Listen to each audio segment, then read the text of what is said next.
2010 എന്നെ സംബന്ധിച്ചും ജീവിതം തന്നെ മാറ്റിമറിച്ച ചോദ്യപേപ്പർ വിവാദം ഉണ്ടാകുന്നത്. ഞാൻ എൻ്റെ കുട്ടികൾക്ക് ക്ലാസ് പരീക്ഷയ്ക്ക് ഇട്ടുകൊടുത്ത ഒരു ചോദ്യപേപ്പറിൽ മതനിന്ദയുണ്ട് എന്ന് ആരോപിക്കപ്പെടുകയാണ് ചെയ്തത്. ശരിക്കും അങ്ങനെ ഒരു മതനിന്ദ ഞാൻ നടത്തുകയോ അങ്ങനെ ഒരു മതനിന്ദ ഉണ്ടാവുകയോ ചെയ്തിട്ടില്ല.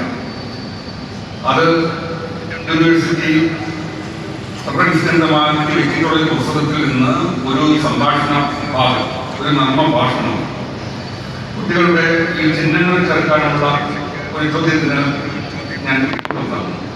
അപ്പോൾ ഈ സംഭാഷണ ഭാഗം വായിച്ചിട്ട് അതിന് നിയതമായ ചിഹ്നങ്ങൾ ചേർത്ത് എഴുതുക എന്നുള്ള ചോദ്യമായിരുന്നു. സാധാരണ പണ്ടൊക്കെയാണെങ്കിൽ ബോർഡിൽ എഴുതി കൊടുത്ത് കുട്ടികളെ ആൻസർ ചെയ്യുന്ന രീതിയിലുള്ള ഒരു ക്ലാസ് പരീക്ഷയായിരുന്നു അന്ന് നടന്നത്. പക്ഷേ ഇന്ന് DGPയും ഫോട്ടോസ്റ്റാറ്റ് വന്നുകൊണ്ട് കുട്ടികൾക്ക് ഈ ചോദ്യപേപ്പർ ഫോട്ടോസ്റ്റാറ്റ് എടുത്തു കൊടുത്ത് അവരുടെ കൈകളിൽ ഒരു റിക്കാർഡായിട്ട് എത്തി. പരീക്ഷയൊക്കെ കഴിഞ്ഞ് 2-3 ദിവസം കഴിഞ്ഞിട്ടാണ് ഈ ചോദ്യപേപ്പറിനെ കുറിച്ച് വിവാദം ഉണ്ടാകുന്നത്. ചോദ്യപേപ്പറിൽ ഞാൻ ചേർത്ത ഒരു കഥാപാത്രത്തിന് റാന്തൻ എന്ന് പറയുന്ന PJ മുഹമ്മദിന്റെ പുസ്തകത്തിൽ പേര് ചേർത്ത ഒരു കഥാപാത്രത്തിന് അത് ചോദ്യത്തിലേക്ക് മാറ്റിയപ്പോൾ അതൊരു പേരായിരിക്കും ഉചിതം എന്ന് വിചാരിച്ചിട്ട് അത് ആ ലേഖനം എഴുതിയ PJ മുഹമ്മദിന്റെ പേര് തന്നെ ചുരുക്കി മുഹമ്മദ് ആക്കി ഞാൻ ചേർക്കുകയാണുണ്ടായത്. ഒരു ചോദ്യപേപ്പറിൽ അത് നല്ല ഭംഗിയായിട്ട് ഇരുന്നോട്ടെ, ആ ചോദ്യത്തിൻ്റെ ഒരു മെഴുകി ഇരുന്നോട്ടെ എന്ന് വിചാരിച്ച് ഞാൻ എൻ്റെ ഒരു സാഹിത്യബോധം കൊണ്ട് അങ്ങനെ ചെയ്തതാണ്. അല്ലാതെ ഒരു മതനിന്ദയും എനിക്ക് അന്ന് മനസ്സിലുണ്ടായിരുന്നില്ല.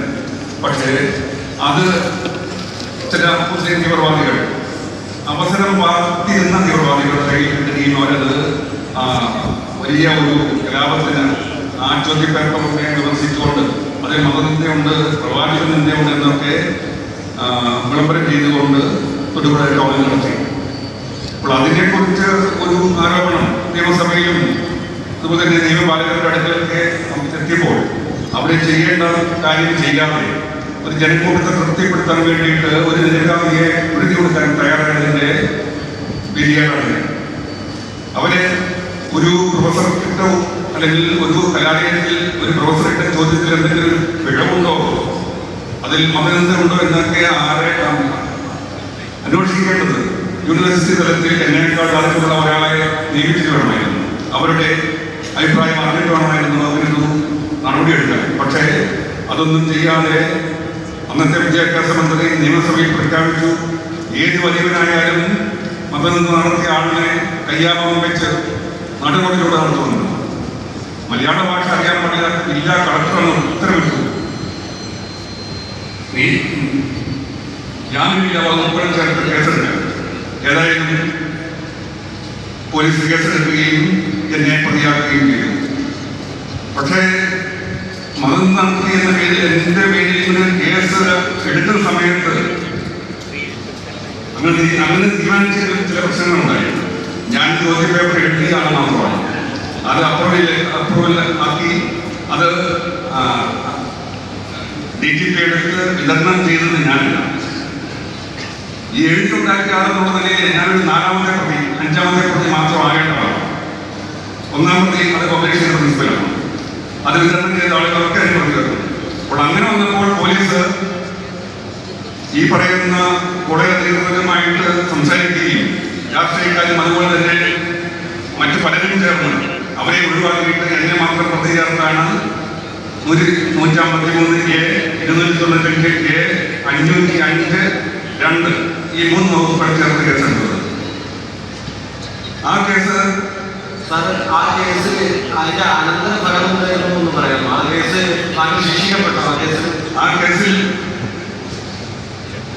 കോടതിയിൽ വന്നപ്പോൾ കോടതിയിൽ വളരെ കാലം കഴിഞ്ഞിട്ടാണ് വന്നത്. അതായത് ഈ മതനിന്ദ കേസ് ആയതുകൊണ്ട് അതിന് ഗവൺമെന്റിന് ഒരു അനുവാദം വേണമായിരുന്നു.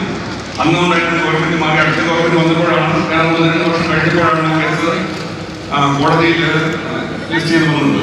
അപ്പോൾ ആ സമയത്ത് ഞാനത് എന്നെ ആ കേസിൽ ഒഴിവാക്കണമെന്ന് കുറ്റവിമുക്തമാക്കണമെന്ന് പറഞ്ഞുകൊണ്ട് ഒരു ഡിസ്ചാർജ് പെറ്റീഷൻ കൊടുത്തു. ആ കോടതി അത് പരിഗണിച്ചു.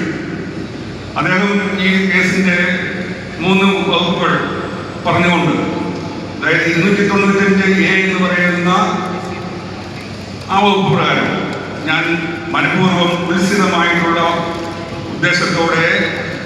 മതബന്ധം നടത്തി എന്നാണ് എൻ്റെ പേരിൽ ചേർക്കപ്പെട്ട കേസ്.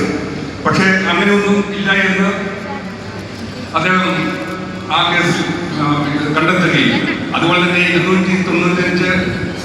153A എന്ന് പറയുന്ന വകുപ്പ് അത് ഈ മതം നടത്തുന്നതിന് പേരിൽ രണ്ട് കൂട്ടർ തമ്മിൽ കലഹമുണ്ടായതാണ്. സാറ് സമയം അതിക്രമിക്കുന്നതുകൊണ്ട് ഞാൻ ഇടപെടണം. നമുക്ക് 5 മിനിറ്റ് കൂടെ ജാഫറിനോട് കൂടെ ചോദിക്കണം. ഈ പ്രോഗ്രാമായി ബന്ധപ്പെട്ട ചോദ്യങ്ങൾ നമ്മൾ ശരിക്കും ഒരു പബ്ലിക്കിനെ എടുത്തുകൊണ്ട് നടത്തുന്ന ഒരു പ്രോഗ്രാമായിട്ടായിരുന്നു പ്ലാൻ ചെയ്തത്. അതുകൊണ്ട് ചോദ്യങ്ങൾ നിങ്ങൾ ഇവിടെ എഴുതി കൊടുക്കുക. ഇതേ ടീം ആ ചോദ്യങ്ങളെ മറുപടി പറയുമെന്നും കൂടെ ഉണർത്തുകയാണ്. ഏതായാലും ഈ പറയുന്ന വകുപ്പുകളൊന്നും അനുസരിച്ചുള്ള കുറ്റകൃത്യം ഞാൻ ചെയ്തിട്ടില്ല എന്ന് കോടതി മനസ്സിലാക്കി എന്നെ കോടതി നിരപരാധികൾ കുറ്റമുക്തമാക്കി. പക്ഷേ അതിന്റെ പേരിൽ ഞാൻ 3 ഭാഗങ്ങളിൽ ശിക്ഷ അനുഭവിക്കുന്നതാണ് ശരി.